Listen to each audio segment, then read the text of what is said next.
This is a Bugaboo Donkey, and this chassis makes a clicking sound. You can hear it. In this case, the clicking sound emerges when you are lifting up the handle. Often it happens when people are pushing down on the handle. But this is a common problem, and we're going to talk about the various causes of this and what parts can be damaged and so on. So the first thing I want to show you is that if I shake the handle back and forth, you can see these discs separating out from each other. And that's an indication that the central screw, which is located under the cap here, is not tight.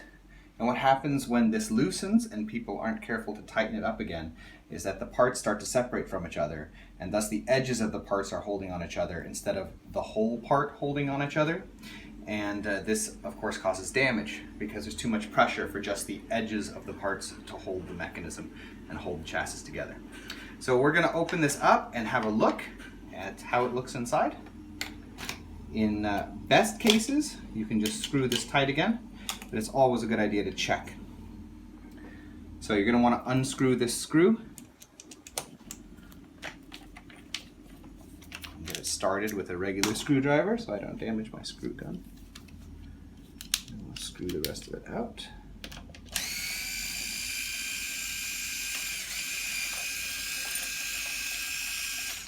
This little cap should come with it. And that screw bit is the CRV5. It's like a hexagonal head. So now we're going to flip the stroller on its side, and we're going to look at the inside part of this disc.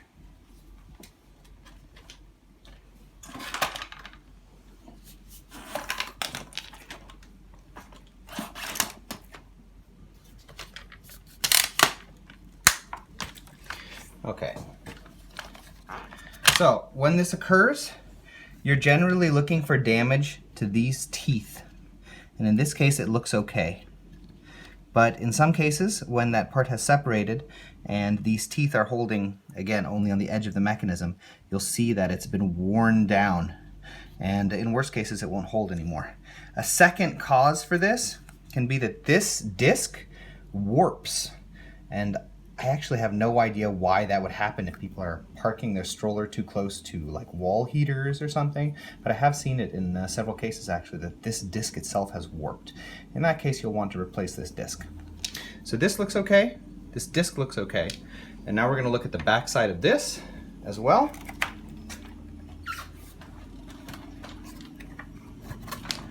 And we'll see. So here's the other set of teeth, and of course these also connect in here, although those tend not to get damaged. This also looks okay. So that means that in this case the clicking sound was the best case scenario, which is that the screw was simply not tight enough. So we're going to screw it back together, and I'll show you that the clicking sound will disappear. In those other cases I talk about though, if the damage looks minimal, you can of course try to just put it together and tighten it up and hope that it won't get damaged anymore. Be a little careful with it. But in other cases you would of course need to swap out parts. So we're putting this back together. Flip this disc over. You're looking for the widest side of these gear teeth, and there is a wider gap among the gear teeth there that it corresponds with. Slide that in place.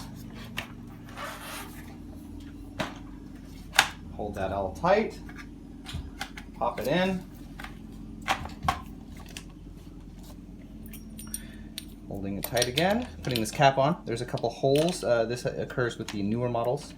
There are models before that don't have these holes and hole and peg set up.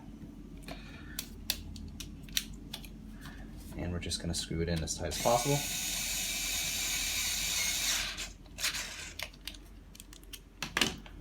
And I'll go a little bit more with the handheld one, because I get a little bit more torque with it.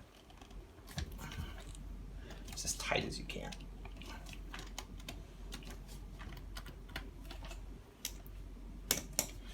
And then to replace the cap, you're going to want to use a little bit of super glue. Just carefully go along this ring.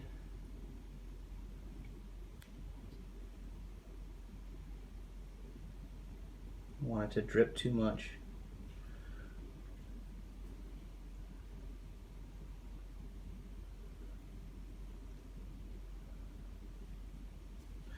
and then you're just going to press the cap on tightly.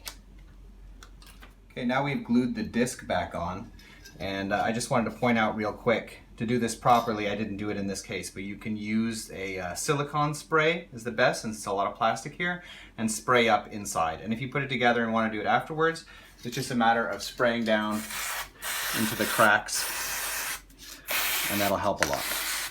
So now I'm going to show you that the distinctive clicking noise is gone, and it's a lot tighter. It's harder to move. There's still some noises from it, and there are other elements on this chassis that are loose. Among others is this back end, and we have videos showing that, but I'm going to wind up drilling out this rivet here,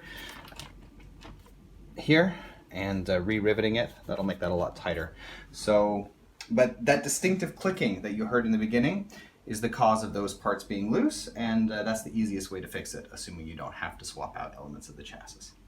So in any case, we hope that this has solved your problem. We have a few more videos that deal with noise and various loose mechanisms on this model that you can check out as well. If you found this useful, we ask you subscribe, as it helps us to continue making videos in the future. Thank you.